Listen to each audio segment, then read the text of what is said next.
Bueno, bendiciones mis hermanos, gracias al Señor por este día. El calor que está invadiendo el globo terráqueo ya está aquí también. Sí, claro que estas luces ayudan hartísimo a que el calor llegue. No nos vamos a dormir. Les voy a invitar a que tengan una hojita, muchos de ustedes tienen una cartillita, una agenda, tengan un lapicero. ¿Por qué? Porque vamos a tratar de mirar algo interesante con respecto a... Hay una fecha, yo primero que todo les voy a pedir a los hermanos, los pastores, que me excusen, me perdonen, a las parejas, me excusen y me perdonen, porque por cualquier razón me estoy metiendo en el terreno que se está trabajando los sábados con las parejas. Y vamos a encontrarnos por diosidencia hablando cosas que ya se han tocado y otras que seguramente se van a tocar con las parejas. ¿Por qué? Solo Dios lo sabe. Yo no lo entendía muy bien cuando empecé a mirar el tema que quería tratar con ustedes. Se propuso un mes de revolución, ¿cierto? Ese es el lema de este mes en Cielos Abiertos. Y yo me encuentro con que en la Biblia me dice que los tiempos avanzan y los tiempos van variando, pero Salomón encuentra que muchas cosas que nosotros creemos que son nuevas, nuevecitas, no lo son. Ya han pasado en otras épocas anteriores.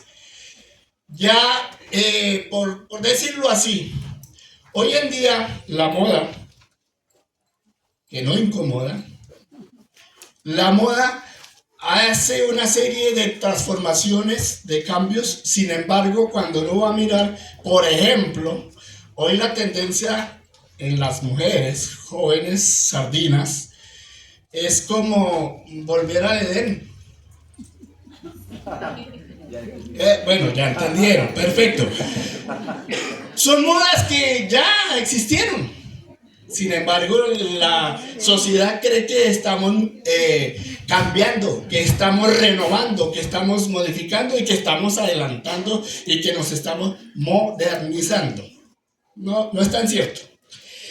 Voy a tocar un tema que tiene que ver incluso con la fecha que hoy la sociedad entrega, como el comercio también lo entregan como un día especial. ¿Ustedes saben cuál es?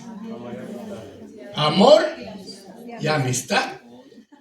Hoy es el día donde se cruzan celebraciones y hay invitaciones y comiditas especiales y detallitos y florecitas y todo ese tipo de cosas. Sin embargo,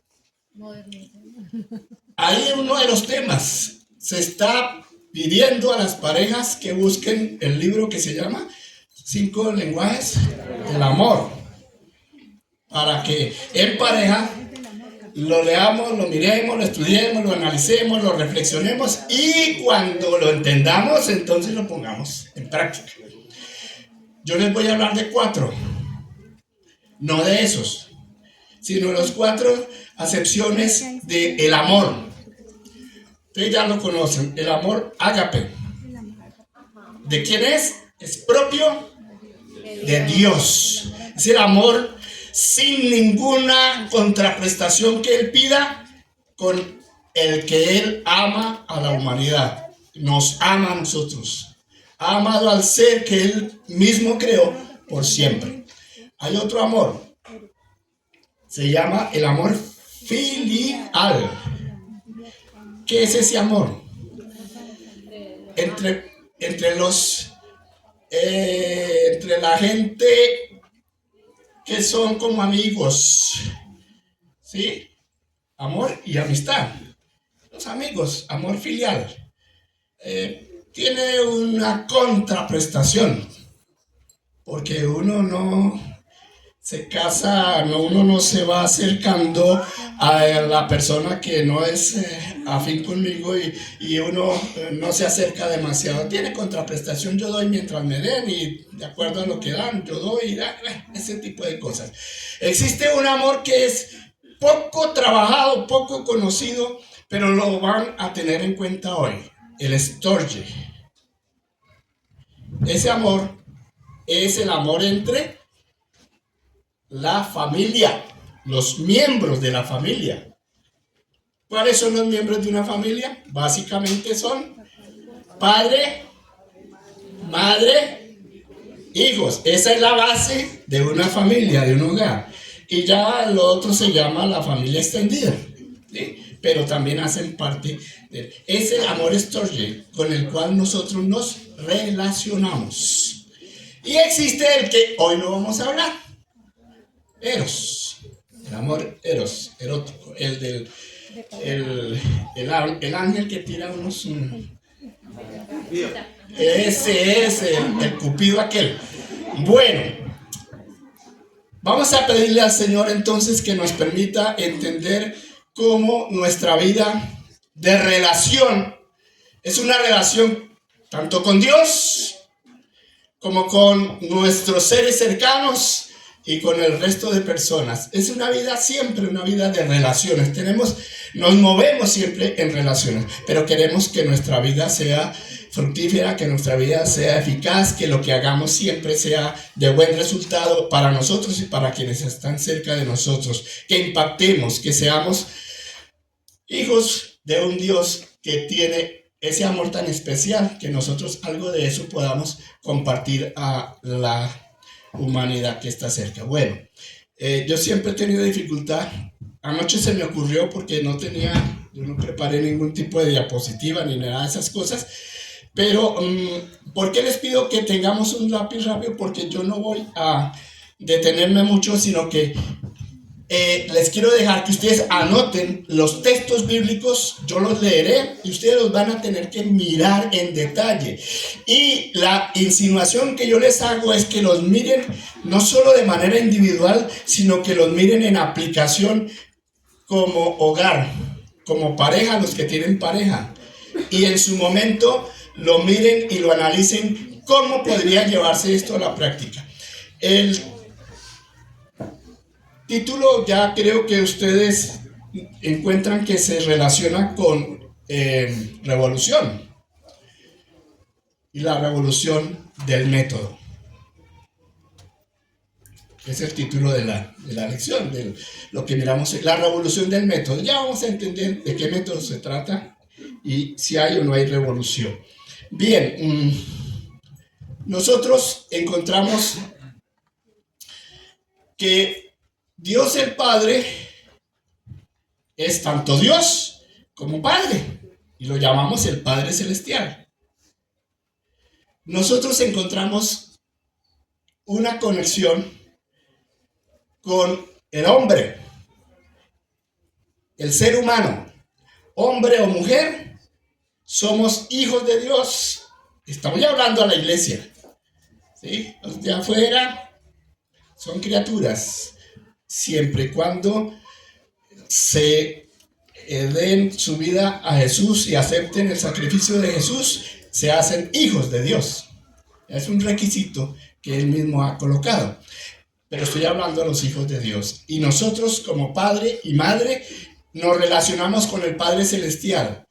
Él es nuestro Padre. Pero resulta que muchos de nosotros somos, como pareja, padres. Y tenemos hijos. Entonces nos relacionamos con el Padre Celestial, pero también nos relacionamos con los hijos. Y resulta que ahí están los muchachos que hoy son hijos, no son pareja todavía, no se han casado, son hijos de Dios y tienen esa relación. Pero también son hijos de una pareja, son hijos de unos padres en la tierra. Y entonces existe esa doble relación. Pero por si acaso, y ya mi hermana Ludi oraba por las generaciones, y estas generaciones van creciendo y en su momento podrán ser padres. Entonces, todo el tema lo vamos a mirar que es para todos. Ese tema de relación es para todos. Y resulta que en medio de eso que se genera como un triángulo, donde está el Padre, donde estamos nosotros, donde están los hijos, en medio de todo eso está la gran figura del que murió en la cruz, de Jesús, que es todo en todos y lo llena todo. Debe llenar nuestra vida, debe llenar nuestras relaciones y debe llenar todo el ámbito en el cual nosotros nos movemos como familia, con la pareja y con los hijos y con Dios. Entonces, ese Jesús tiene para nosotros el recordarnos cómo relacionarnos bien. ¿Cuál será el método adecuado para relacionarnos bien? La sociedad nos enseña una cantidad de cosas. Del humanismo para acá nosotros vivimos pensando en cómo hacemos bien las cosas y cómo nos modernizamos y cómo sacamos adelante todo. Y poco a poco dejamos atrás esos métodos que creemos que ya son anticuados. Pues hoy de pronto, con este tema, amor y amistad, de pronto algunos van a salir enemistados conmigo. Perdónenme de una vez, pero tengo que decir lo que está puesto aquí para decir. Señor, te bendecimos, te damos gracias. Creemos, Señor, que el poder tuyo es un poder auténtico, es un poder de hoy, que fue ayer y que seguirá siendo un poder especial para los tuyos, tu pueblo, tu iglesia, tus hijos. Es un poder que nos acompaña en lo que nosotros hemos sido ordenados que hagamos. Es el poder que nos permite salir adelante en victoria. Gracias, Señor, por Jesús que hizo el sacrificio para nuestra salvación, y por el Espíritu Santo que es nuestro Maestro, que nos enseña desde la palabra. Desde el poder de la palabra se complementa con el poder del Espíritu Santo, que es poder en acción. Gracias, Señor, por lo que tú pones para nuestro bien en nuestra vida. Amén. Amén. Amén. Bien, entonces vivimos en una sociedad polarizada. Extremo allá, y no nos gustan mucho los términos medios. ¿Sí? Y entonces hay los ultra y los otros ultra. Pero por acá no encontramos nada. Me parece interesante que nosotros miremos que la sociedad de hoy, vayan a segunda carta de Timoteo. Pablo le escribe a Timoteo, capítulo 3, los primeros 5 versículos. Timoteo 3, del 1 al 5. Y le dice: Timoteo, es bueno que sepas, en los últimos días habrá tiempos muy difíciles, pues la gente solo tendrá amor por sí misma y por su dinero. Día del amor y la amistad. Solo tendrá amor por sí misma y por su dinero. Serán, dice la versión que yo escogí, Nueva Traducción Viviente, serán fanfarrones y orgullosos, se burlarán de Dios, serán desobedientes a sus padres. Miren ya las relaciones por donde van. Y malagradecidos, no considerarán nada sagrado, no amarán ni perdonarán, calumniarán a otros y no tendrán control propio, serán crueles y odiarán lo que es bueno. Amor y amistad. Traicionarán a sus amigos. Serán imprudentes. Se llenarán de soberbia y amarán el placer en lugar de amar a Dios. Amor y amistad. Actuarán como religiosos, pero rechazarán el único poder capaz de hacerlos obedientes a Dios. Y Pablo termina esta parte diciéndole a Timoteo: aléjate de esa clase de individuos. Esto es bien interesante. Ayer terminaba la parte del seminario, porque esto está todavía andando. Es un seminario para parejas que ya lleva 2 sesiones. Es un seminario gratuito. Es un seminario donde se están aprendiendo cosas muy chéveres, donde se está comiendo muy chévere, muy rico, y no cuesta. Los que se la pierden, se la pierden. Ahí se nombró un texto, Génesis 18:19. Dios mismo, hablando con sus ángeles acerca de lo que él iba a hacer con la destrucción de Sodoma y Gomorra, advierte que está Abraham, y advierte que Abraham es un ser especial y que Dios tiene algo especial con Abraham, el que conocemos como el padre de la fe. Génesis 18:19. Yo lo he elegido para que instruya a sus hijos y a su familia, a fin de que se mantengan en el camino del Señor y pongan en práctica lo que es justo y recto.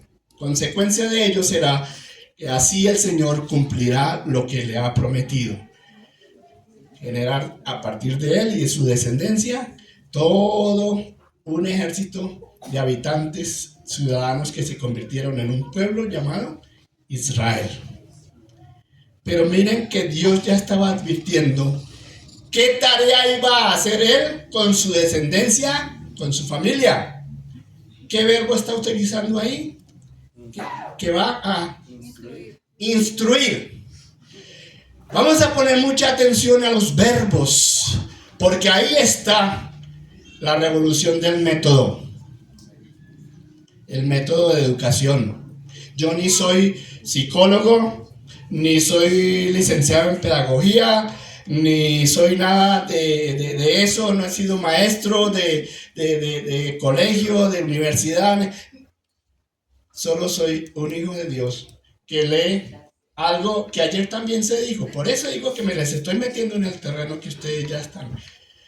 Se habló del manual. Se habló del manual de instrucciones. Algunos leen, no, si no escuchan al amigo William Arana, que dice que él menciona el manual de instrucciones. ¿Y a qué se refiere? A la Biblia. Siempre se refiere a eso. Creo que a nosotros no nos toca estar consultando muchos libros ajenos, muchos manuales ajenos, muchas cartillas diferentes. No podemos estar luchando y peleando a toda hora porque va a salir una ley o no salió la ley, o si salió la ley, sale la cartilla o no sale la cartilla. Hace rato tenemos el manual. Amén. Y ese es el que nos maneja la vida a nosotros. Ese es el que nos da las instrucciones adecuadas. El resto podrán salir las cosas que salgan. A Daniel le salieron con una norma, ¿cierto? Que no podía orar al Dios ese que ellos, los israelitas. ¿Y qué hizo Daniel? ¿Le paró bolas a la norma? No. Hizo lo que aprendió a hacer: orar y con las ventanas abiertas, para que se dieran cuenta que no se estaba escondiendo. Eso es tener en cuenta las instrucciones. Así le dijo Dios a Abraham. Deuteronomio 6, del 7 al 9. Deuteronomios. y enséñalas. Cuando se refiere a las normas que él le entregó, Dios le entregó a Moisés en el monte Sinaí, le dice, y enséñaselas continuamente a tus hijos. Volvemos con otro verbo, enséñaselas continuamente a tus hijos. Háblales de ellas tanto en tu casa como en el camino, cuando te acuestes y cuando te levantes. Lleva estos mandamientos atados a tu mano y en tu frente como señales, y escríbelos también en los postes y en las puertas de tu casa. La ley, la norma, los mandatos de Dios, las instrucciones de Dios, las enseñanzas de Dios deben ser transmitidas a los hijos. A toda hora, a todo momento. La táctica de Dios, el método de Dios está ahí. En que las palabras de Él se transmitan en la casa y fuera de la casa. Dentro de la casa y afuera de la casa. En la vivienda y en el trabajo y en todas partes la palabra tiene que estar vigente para guiar a los hijos. Y aparte de eso, atadas a las manos. Eso en la práctica lo hacían los judíos. Unas cintillas que les amarraban con textos de la ley a los muchachos para que de pronto miraran ahí y ahí había escrito textos de la ley. Eso significa en el accionar, en las manos, el accionar, en las acciones nuestras esté vigente la palabra. Y luego también como que en la frente es lo que a muchos nos tenemos más frente que cuello, pero bueno. Eso significa que aquí tiene que estar presente la palabra. La norma divina, tenemos que tenerla presente como señal, para que nuestros hijos, nuestra familia sepa en quién hemos creído y a quién le hacemos caso.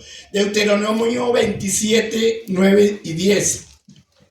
Capítulo 27, versos 9 y 10. Sigue hablándole a Moisés. Cuando ya el pueblo está listo para entrar a la tierra prometida, después de que han salido de Egipto, y ahora han caminado 40 años y están cerca para entrar a la tierra prometida. Entonces dice ahí, luego Moisés, que estaba acompañado de los sacerdotes levitas, se dirigieron al pueblo con las siguientes palabras: escucha en silencio, oh Israel. Hoy te has convertido en el pueblo del Señor tu Dios. Ya ustedes no son cualquiera, ya ustedes no son un grupo de esclavos como eran antes. Ahora ustedes son un pueblo y es el pueblo de Dios, un pueblo especial. Entonces, ¿qué hay que hacer? Obedece al Señor tu Dios, cumpliendo todos los mandatos y los decretos que te entregó hoy. Todo el libro de Deuteronomio son unos discursos donde se le entregan, se repiten las mismas normas que fueron entregadas y que están narradas en Éxodo 20 en adelante. Se le entregan y se les recuerda a una generación que está para entrar a la tierra prometida. Cuando nosotros vemos crecer a nuestros hijos, ¿qué debemos compartirles? No es solo por allá buscar los libros de Sigmund Freud o de Kant o de Nietzsche para que aprendan nuevas filosofías, sino que lo que está vigente, gracias,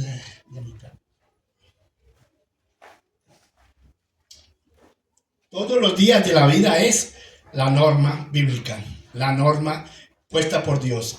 Todos los días debemos compartirla a nuestros hijos. Entonces, sigamos. Deuteronomio 28. Ustedes lo leerán. Bendiciones de la obediencia. Ese capítulo 28 es donde dice qué le va a ocurrir a quien obedece y luego dice qué le va a ocurrir a quien no obedece. Porque las normas son claras.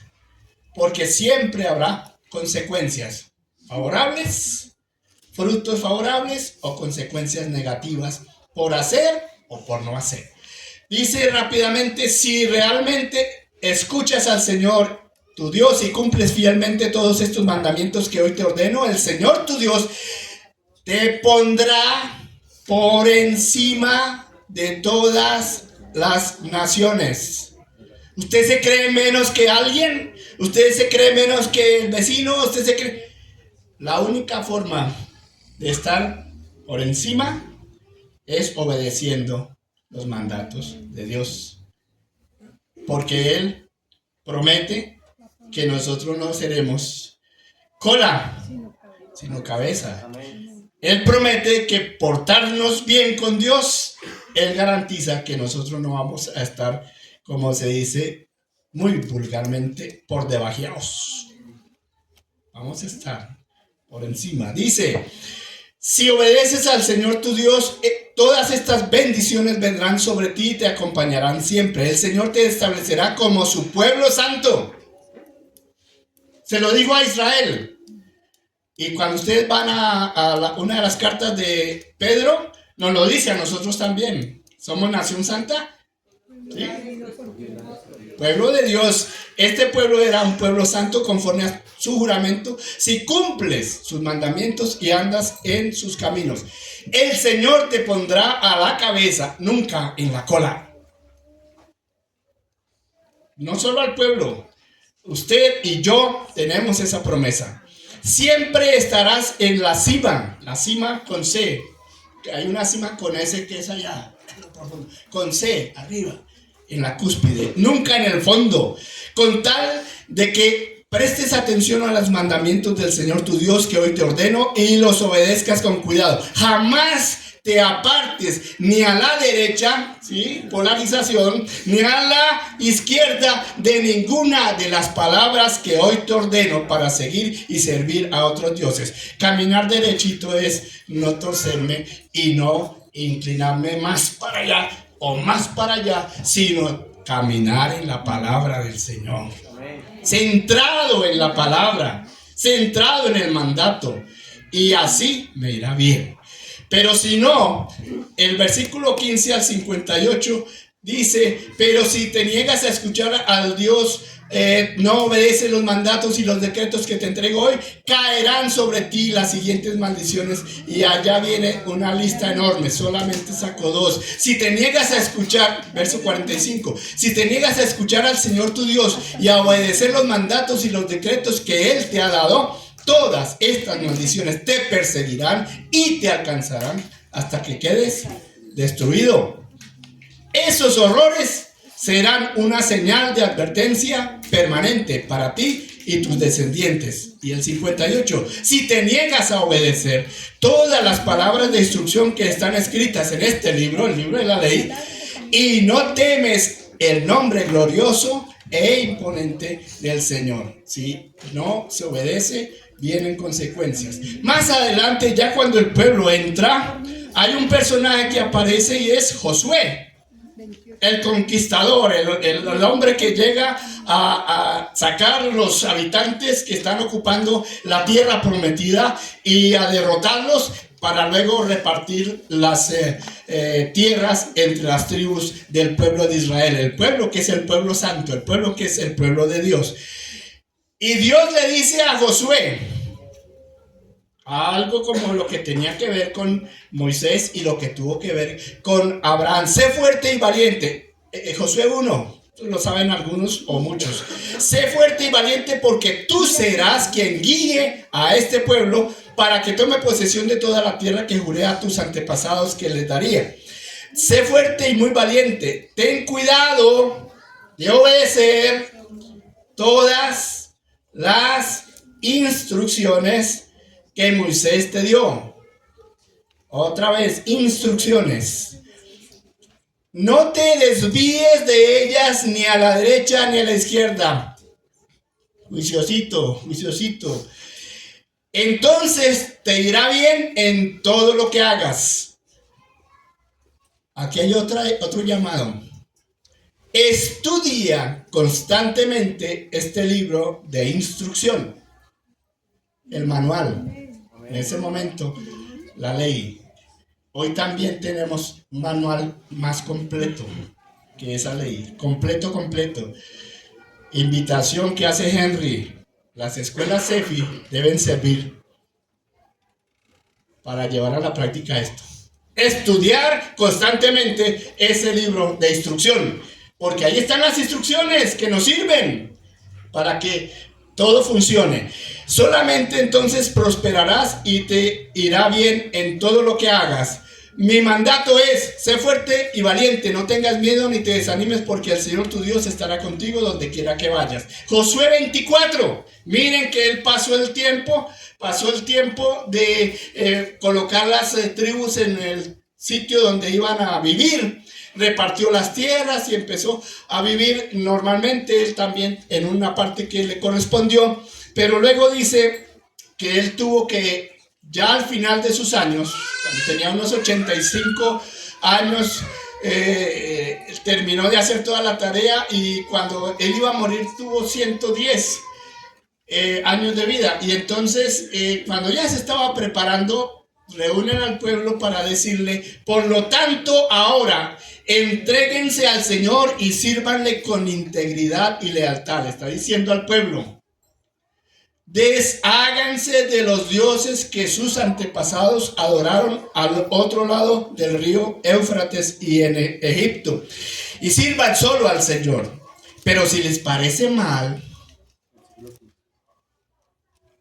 si ustedes ya se modernizaron, diríamos hoy, en palabras de hoy, si ustedes ya son modernos, dejaron de ser guiados por las filosofías y las normas anteriores y ahora se creen modernos, entonces, ¿qué le dicen?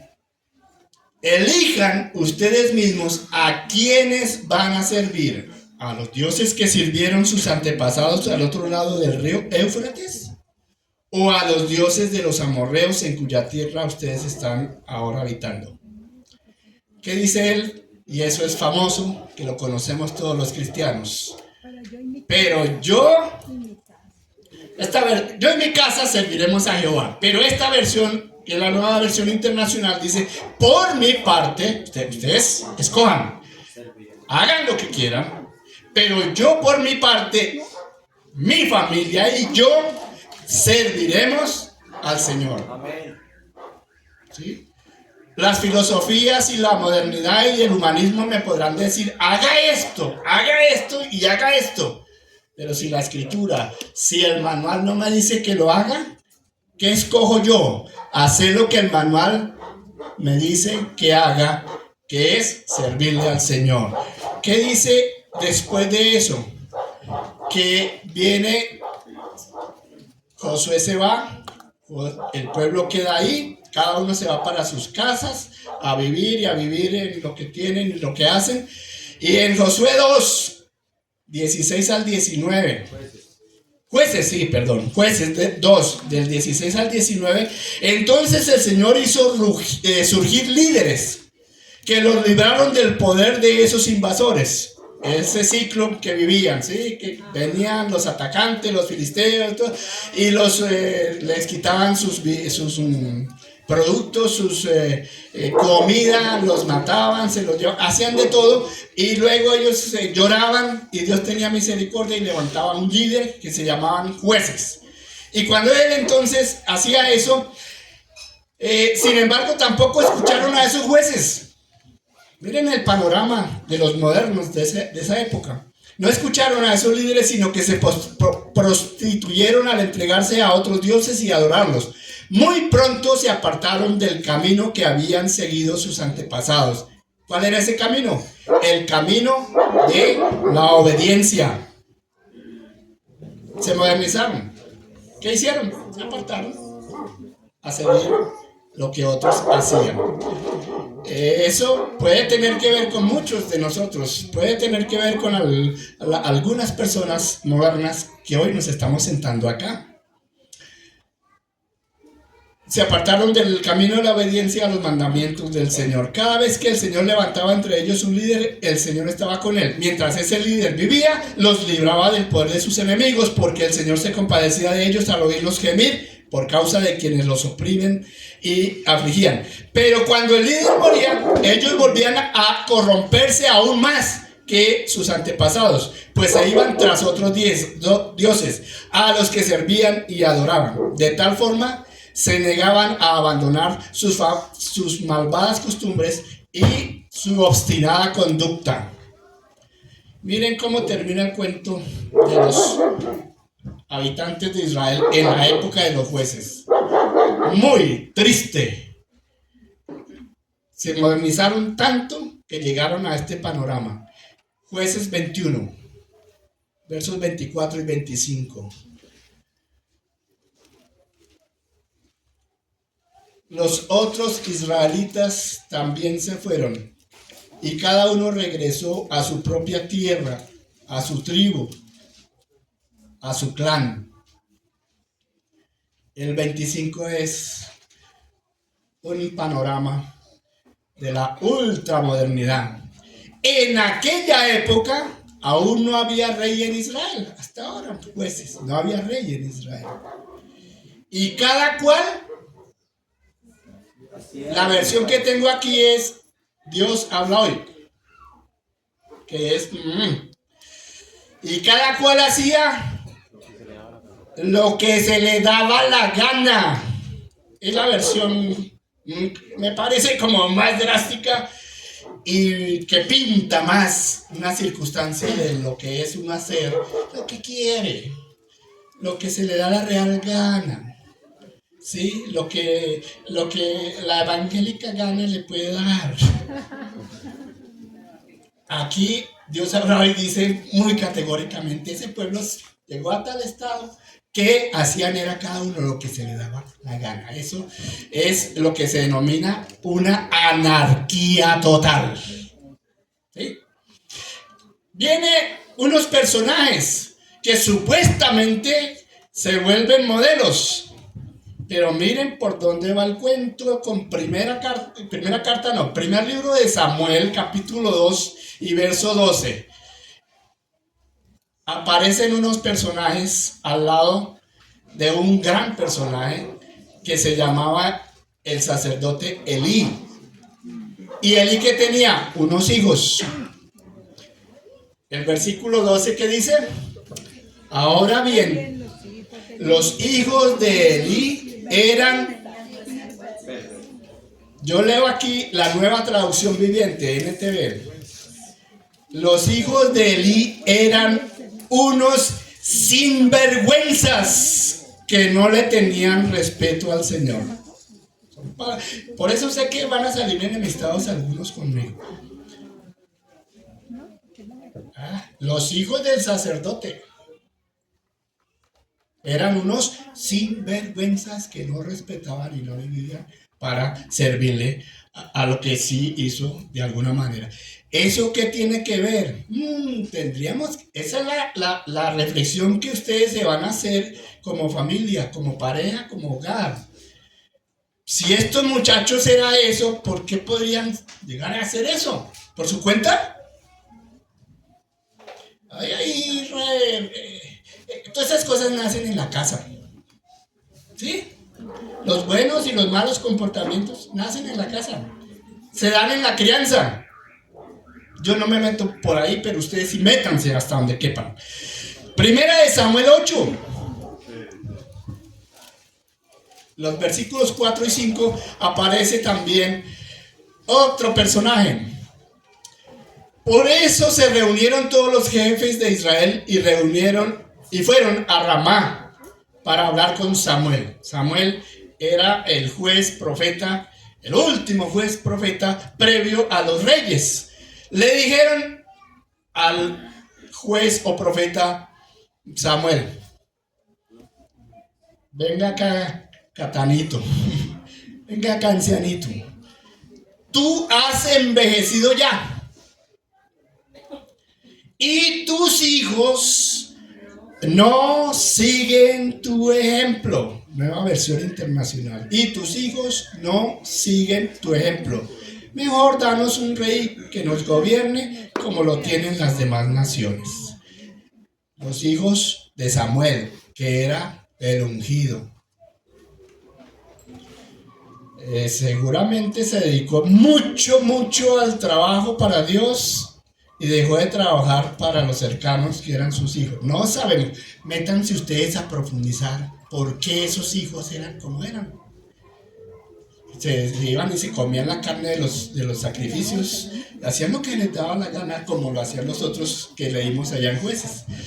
Miremos entonces, todos estamos hablando de ese pueblo de Israel, el pueblo santo, el pueblo que era de Dios. Segundo libro de Crónicas, capítulo 34. Después, capítulo 34, miren el versículo 31 al 33, segunda de Crónicas.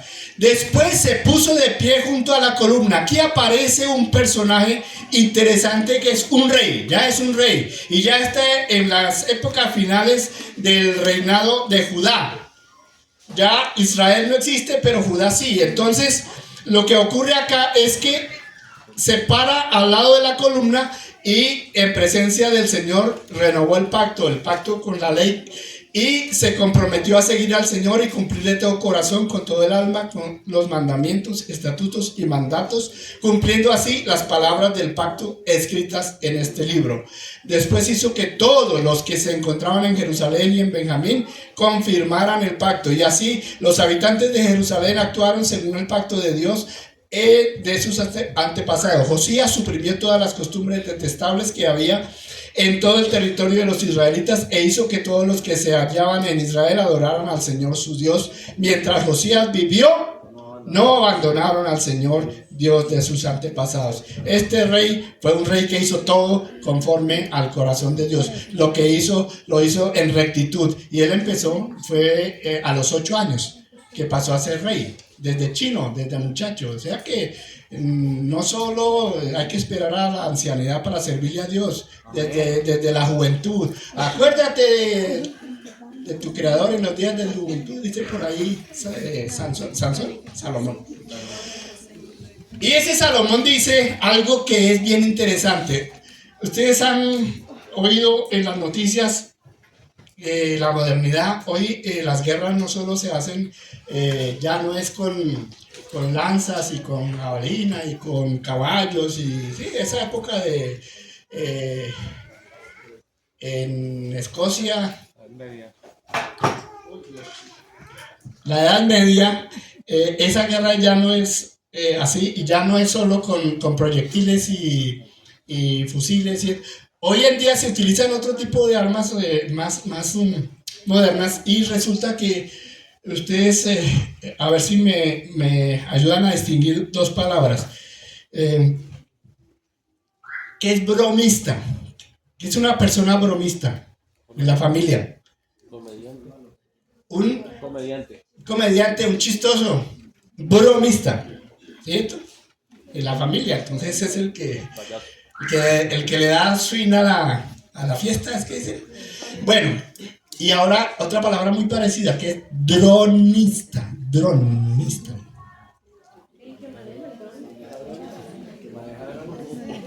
El que maneja, ¿qué es un dron?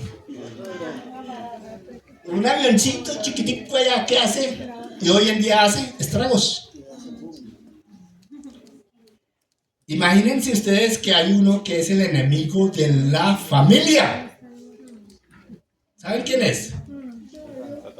Satanás, el enemigo de la familia. Desde que Dios instituyó el matrimonio, él empezó a trabajar para tirarse el matrimonio. Desde Génesis ustedes lo encuentran haciendo y deshaciendo para que el matrimonio no funcione. Padres e hijos, y todo se vuelva un relajo. Entonces ese es el bombardero de la familia. Hoy en día usa drones, ¿sí? de la modernidad. Miren que Proverbios 22:6 es una de las porciones más conocidas en cuanto a la educación. Miremos la relación con la revolución del método. Les voy a leer, porque es una frase cortica, las 3 versiones que yo miré. Una es, Dios habla hoy, dice: dale buena educación al niño de hoy, y el viejo de mañana jamás la abandonará. La otra, la Nueva Traducción Viviente: dirige a tus hijos por el camino correcto, y cuando sean mayores no lo abandonarán. Y finalmente la NBI, Nueva Versión Internacional: instruye al niño en el camino correcto, y aún en su vejez no lo abandonará.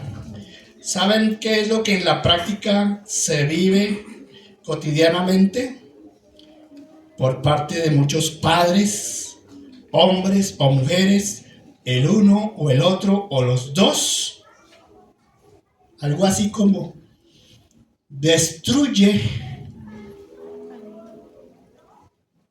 al niño en el camino,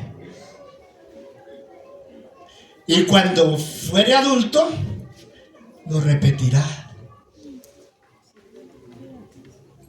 ¿Me permiten que haga esa paráfrasis? En la práctica, eso es lo que se vive. Hay muchos padres que a sus hijos se los petaquean, los dañan, ¿sí? La sociedad está llena de hombres violadores de sus propios hijos, maltratadores, violentos, agresivos. Una cantidad de comportamientos que todo tienen que ver menos con el método de educación que Dios ha dado, que es instruir, que es enseñar, que es aconsejar. ¿Y qué es lo que el instructor, el manejador del dron, le mete a las personas? Y la sociedad está llena de ese tipo de comportamientos. Hijos levantados así, que cuando crecen repiten la historia. Y a veces es peor. Por eso ustedes van a salir enemistados conmigo. Miramos entonces que hay que aprender sabiduría, porque la sabiduría es buena. Dices, léanse todo el libro de Proverbios, son 30 capítulos, léanselos. Ahí hay cantidad de ayudas para aprender a tener conocimiento, tener sabiduría, tener entendimiento del que da Dios, del que da la palabra. Léanlo todo. No se queden solo en ese 22:6.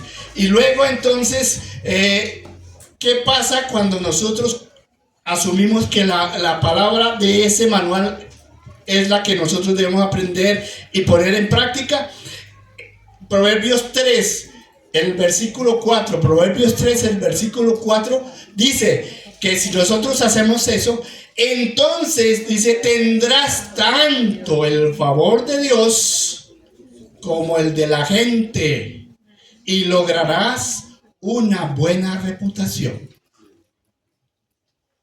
Interesante, esa es la NTV también. Tendrás el favor de Dios y de la gente, y tendrás una buena reputación. Eso está diciendo Salomón en épocas del reinado de Salomón. ¿Y saben quién es el modelo que se dio en el Nuevo Testamento? Que crecía en gracia ante Dios. Jesús. Sí funciona. Sí sirve. Sí es bueno que se haga porque trae buenos resultados. Y miren en lo que nos hemos quedado cuando nosotros vivimos unas épocas pasadas en el método de educación. Y nos quedamos interpretando la Biblia de la manera más interesante. Proverbios 13. No corregir al hijo es no quererlo. Amarlo es disciplinarlo a tiempo. Proverbios 23, 13 y 14. No dejes de disciplinar a tus hijos. Y aquí empieza lo interesante. La vara de castigo no lo matará. La disciplina física bien puede salvarlos de la muerte. Y en eso se quedaron muchísimos de nuestros antepasados. Palo porque sí y palo porque no. Patada que va, patada que viene. Garrotazo que va, garrotazo que viene. Y no me chiste, y no me diga, y no me alce la voz. Y no. Y aquí mando yo, y aquí se hace lo que yo mando, y aquí se hace, y la orden la pongo yo, y lo digo yo, y qué. Así se quedó la cultura, el método educativo de muchas relaciones padres e hijos. Y la Biblia no me está diciendo que me quede en ese método. Y la vara de disciplina no significa que primero los garrotazos y después es por esto o es por aquello. Hoy en día yo tengo 3 hijas y a ellas las he visto tratando de darles a entender a sus hijos porque les tienen que, miren, no dar el garrotazo, sino hay un manualito, un catálogo de castigos. Y es cuando empieza la supresión de ciertos privilegios. Y es cuando empiezan a quitarle ciertas horas que tenían para el cuento del Nintendo y de... Yo no conozco los modernos. los juegos de video y una cantidad de cositas por ahí. Y hoy no lo dejo salir al parque. Toda esa cantidad de cositas son disciplina. ¿Sí? No necesariamente el garrotazo, el palazo, el escobazo, el zapatazo, el puñetazo. ¿Sí? Éramos felices, muchos padres, ejerciendo la autoridad. Sí, gracias a Dios eso ha pasado. Ojo con que se pase hasta el otro extremo, porque eso es grave también. Es lo que está diciendo aquí, la vara es útil, la disciplina es útil. La vara de la disciplina imparte sabiduría, dice Proverbios 29, 15. Pero el joven malcriado avergüenza a su madre. Qué vergüenza. Y lo conocen en el barrio y lo conocen en la cuadra. Y qué lástima, qué pesar con la mamá, pobrecita ella. Ay, con ese hijo calavera que tiene. ¿Por qué? Porque la disciplina sí se necesita, pero hay que saberla hacer en los órdenes que Él ha dado. La disciplina está ahí en la norma bíblica de amar a Dios, de respetar a Dios, de honrar a Dios. Ahí se desprende todo el buen comportamiento. Finalmente vamos mirando que Nehemías es un personaje que hace parte de la restauración del pueblo de Israel cuando regresa del exilio. Y aparece entonces la lectura de la Biblia, de la ley en su momento, y se la leen a un pueblo que no la conocía, a un pueblo que no la practicaba porque no la entendía, porque no la había escuchado firmemente, porque estaban en otros países, y se la leen cuando ya ellos vuelven a ser pueblo, y más aún, se la leen y se la interpretan de modo que comprendieran su lectura. Esa es la tarea de los líderes que Dios pone para que entendamos que debemos compartir la palabra, hacerla entender, interpretarla para que la podamos poner por obra. Enséñale los decretos de Dios, fue lo que dijo Dios. Transmítele sus instrucciones, muéstrales cómo comportarse en la vida. Así pues, tengan mucho cuidado de no olvidar las cosas que han visto, ni se aparten jamás de su pensamiento. Por el contrario, explíquenlas a sus hijos y a sus nietos. explíquenla. Esta parte final es Deuteronomio 4:9, lo que leí en Nehemías 8:7 y 9. Esto es, explíquelas a sus hijos y a sus nietos. ¿Cómo sería de interesante sentarse en los papás con sus chicos a explicarles principios, a explicarles normas de buen comportamiento? Y no necesariamente a basarnos en lo que la generación mía nos tocó. El texto era la urbanidad de Carreño. Y en eso nos decían cómo sentarnos, cómo pararnos, cómo saludar, cómo... Aquí hay normas de sobra. Qué bonito es, porque el padre que enseña, aprende. El que enseña a su hijo, aprende. Y ese hijo va a transmitir posteriormente también. Luego entonces nosotros tenemos que...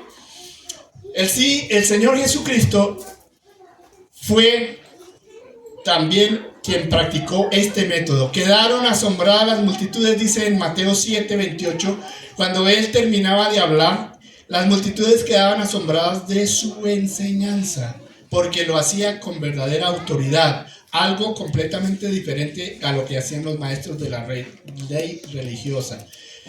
Y después de Jesús se va y viene el Espíritu Santo. Y el Espíritu Santo está con nosotros, está en nosotros. Y es el que se encarga de enseñarnos cómo funciona el manual, cómo aplicar el manual, cómo entender el manual. No estamos expuestos a que nos vengan a enseñar otros. El Espíritu Santo es el maestro que nos enseña a entender. Pero es que hay que tener la intención, hay que querer aprender de la palabra. Finalmente, nosotros somos la comunidad, y esta comunidad que es el pueblo, allá era Israel, ahora nosotros somos la comunidad, la iglesia. Miremos cómo podríamos practicar primera carta a Timoteo, capítulo 5, versículos 1 y 2. Método de enseñanza. Método de educación. Nunca le hables, estoy en la Nueva Traducción Viviente. Nunca le hables con aspereza a un hombre mayor. A un hombre de la edad como la mía. Sino, llámale la atención. ¿Con qué? Con respeto. ¿Cómo lo harías con tu propio padre? Pero ¿cuál es la relación con el padre? Porque si lo trata a las patadas y lo trata mal, así va a tratar los ancianos de la iglesia. Sin respeto. Entonces todo es un círculo. Si no, llámale la atención con respeto, como si fuera tu propio padre. Dirígete a los jóvenes. Ahora nos habla a los adultos y a los mayores. ¿Cómo dirigirnos a los jóvenes? Como si le habláramos a tus propios hermanos. Y hay unos que se dan de puños a toda hora y son enemigos más que hermanos. Trata a las mujeres mayores como lo harías o como lo harías tú con tu madre. Y trata a las jóvenes como a tus propias hermanas, con pureza.